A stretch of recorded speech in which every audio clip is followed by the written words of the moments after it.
भगवान को पाना हर युग में मनुष्य की सबसे बड़ी इच्छा रही है। कोई उन्हें मंदिर में खोजता है, कोई तीर्थों में, तो कोई कठिन तपस्या में। पर सत्य यह है कि भगवान को पाने का मार्ग बाहर नहीं, बल्कि हमारे भीतर से होकर गुजरता है। भगवान किसी एक स्थान, मूर्ति या विधि में सीमित नहीं है।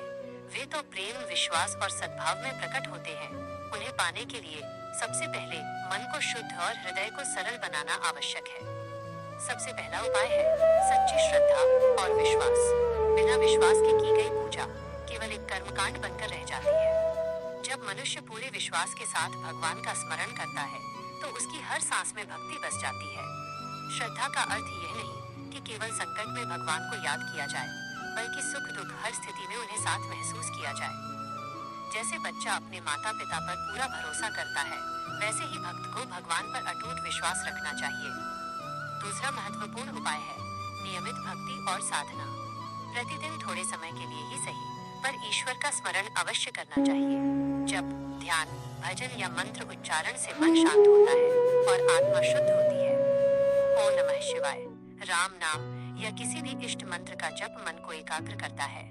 जब मन एकाग्र होता है, तभी ईश्वर की अनुभूति संभव होती है। तीसरा उपाय है सेवा और करुणा का भाव। भगवान केवल मंदिरों में नहीं, बल्कि हर जीव में विराजमान है। भूखे को भोजन कराना, दुखी को सांत्वना देना, जरूरतमंद की सहायता करना, ये सभी भगवान की सच्ची पूजा है। शास्त्रों में कहा गया है कि जो व्यक्ति दूसरों के दुख को अपना समझता है, वही वास्तव में ईश्वर के सबसे निकट होता है। सेवा में किया गया हर कार्य मन को निर्मल बनाता है। चौथा उपाय है सत्य और धर्म के मार्ग पर चलना। झूठ, कपट, ईर्ष्या और अहंकार मनुष्य को भगवान से दूर ले जाते हैं। जो व्यक्ति ईमानदारी से जीवन जीता है, अपने कर्मों की जिम्मेदारी लेता है और किसी का अहित नहीं करता, वो अनजाने में ही भगवान के मार्ग पर चल पड़ता है। धर्म का अर्थ केवल पूजा पाठ नहीं, बल्कि सही आचरण और सही सोच है। पांचवा उपाय है अहंकार का त्याग। अहंकार मनुष्य और भगवान के बीच सबसे बड़ी दीवार है। जब तक मैं का भाव बना रहता है, तब तक ईश्वर की अनुभूति नहीं हो सकती।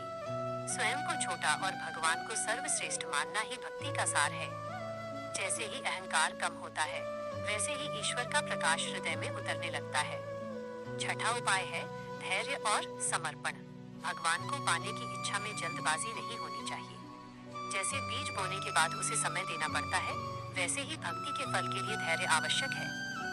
जीवन में आने वाली कठिनाइयों को भगवान की परीक्षा मानकर स्वीकार करना और उनके चरणों में समर्पित रहना ही सच्चा उपाय है। अंत में ये समझना जरूरी है कि भगवान को पाना कोई कठिन कार्य नहीं, कठिन है तो केवल अपने मन को जीतना। जब मन पवित्र, विचार सकारात्मक और कर्म शुभ हो जाते हैं, तब भगवान स्वयं ही हमारे जीवन में प्रकट हो जाते हैं। सच्चे प्रेम, सेवा और विश्वास से किया गया हर छोटा प्रयास हमें ईश्वर के और निकट ले जाता है। यही भगवान को पाने का सबसे सरल और सच्चा मार्ग है।